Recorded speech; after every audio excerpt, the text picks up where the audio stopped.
doesn't matter whether you watch Arsenal with sound or without sound. It's still it's not much fun at the moment. Yeah, to be fair, all you can hear in the Arsenal games is David Luiz. No, what are you doing?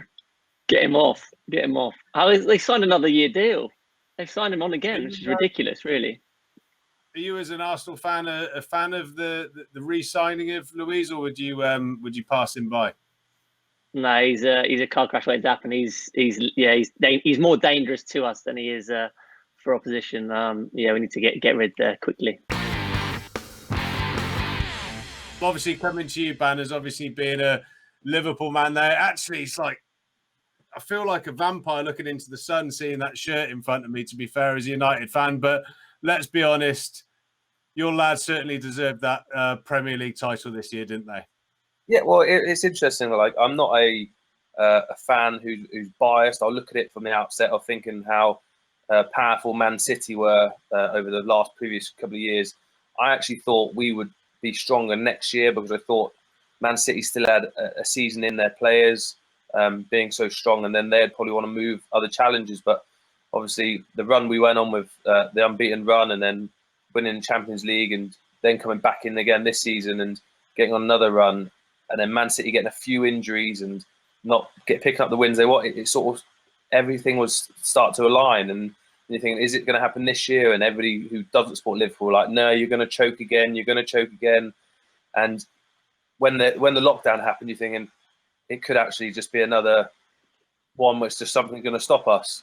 But fortunately enough, everybody's got back playing. And then our first game against Everton, I thought, we might be fit, but we look like we're just going to try and play to the end of the season and win it. And then Man City's first game, I think, was at Burnley, 5-0. They looked absolutely unreal.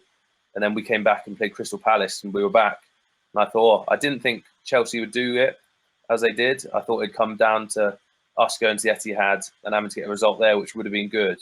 But fair play to Klopp and the boys. And we've got doctors and physios at our place that know there.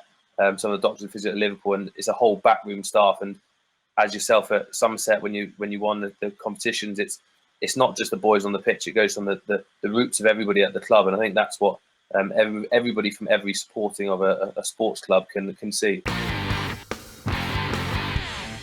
I suppose the concern is that, everyone's talking about that dreaded second spike, especially with, your rugby season just about to get underway, our cricket season about to finally start. It would absolutely be a nail in the coffin for the seasons if we got this spike or second spike that people are talking about. Those days on Weston-super-Mare Beach and, the Brighton Beach and Bournemouth the other day, you just wish that everyone would show a bit of common sense, don't you, really? But like I said, one thing I've learned in my near 40 years is common sense is not so common. Isn't that true, fellas? Very true. I thought I saw you down at Weston with your Speedos on, Triggs. Is that not you? Oh. Well, yeah, but they were camouflaged thong ones, so I'm pretty sure no one saw them. Thinking about the golf side of things, obviously they're into their second week on the PGA Tour. How have you found the viewing side of it? We're all in this position now where we're used to playing sport in front of, thousands of people cheering, booing, clapping, all that kind of stuff.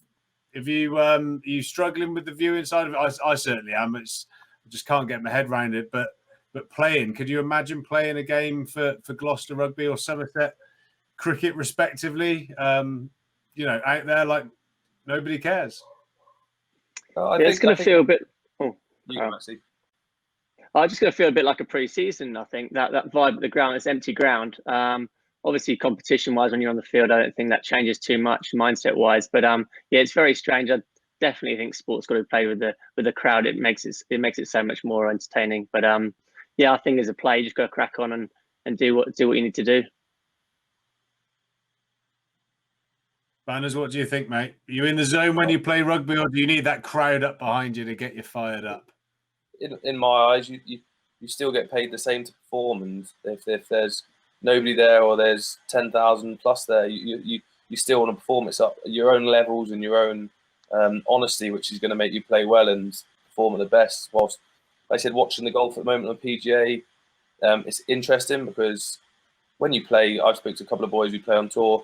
If you're not winning or near the leaderboard, you end up going around 4 hours walking around by yourself anyway. So the only people who really get followed are the leaders.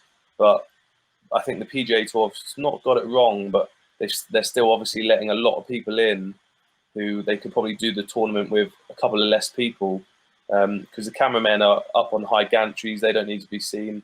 You could have one ref covering a couple of holes, but it seems like they're letting the players in, the caddies in, a coach in, and then there's multiple. The coach would coach multiple players, and then it's just a very sort of uncomfortable position you can put in, and you can see why people like Brooks and Chase Koepka have then withdrawn from this week's competition.